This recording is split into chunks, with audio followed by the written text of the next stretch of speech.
Media की शादी के लिए जोरदार तालियों से स्वागत करें आप सबका गाँव में, क्योंकि इसके माध्यम से भी हमारी पार्टी जो है सरकार शासन प्रशासन तक पहुँचती है और वो किसी भी यहाँ लोग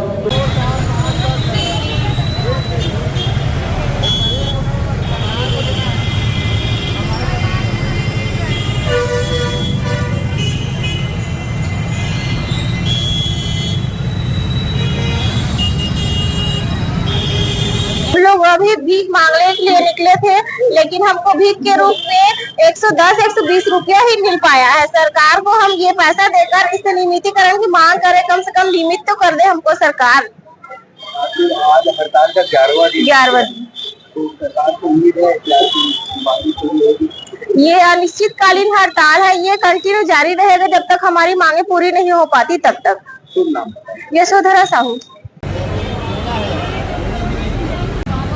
सरकार के पास पैसा नहीं है हमारे देश भर हमारे सरकार देखो आप लोग की हमेशा स्वास्थ्य सेवाओं में मदद करते हैं। आज सरकार की हमको आपकी मदद चाहिए, हम सरकार से अपनी मांगे को करें। जैसे कि हड़ताल का आज हमारा 11वां दिन है। हमने रोज अलग अलग तरीके से सरकार को जगाने की कोशिश की है, जैसे तिरंगा यात्रा किया है, सद्बुद्धि यज्ञ किए, मुंडन किए, संविदा प्रथन का पुतला दहन किए। और आज हम जैसे कि इसके पहले कोविड काल आया तो हमें कोरोना वॉरियर्स के नाम से जो है शासन ने कहा था। आज हमारी स्थिति ऐसी है कि हमारी मांगे पूरी नहीं हो पा रहे और हम आज ये भीख मांगने की जो थीम है उस पर हम ये काम कर रहे हैं कि हमारी स्थिति बहुत दयनीय स्थिति जा रही है। कई साथी हमारे जो कोविड टाइम में डेथ हो गए हैं, आज उनका आगे पीछे देखने वाला कोई नहीं है।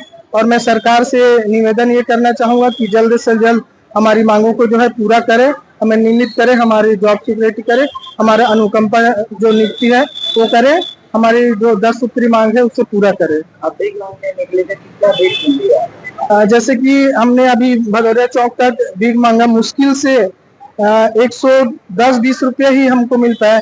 कई लोग ऐसे हैं कि हमें भीख भी नहीं दे रहे हैं।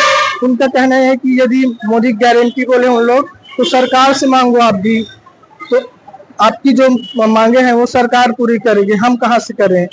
तुम नाम बताएं। किशोर कुमार साहू, NHM स्वास्थ्य कर्मचारी संघ, जिला राजनांदगांव।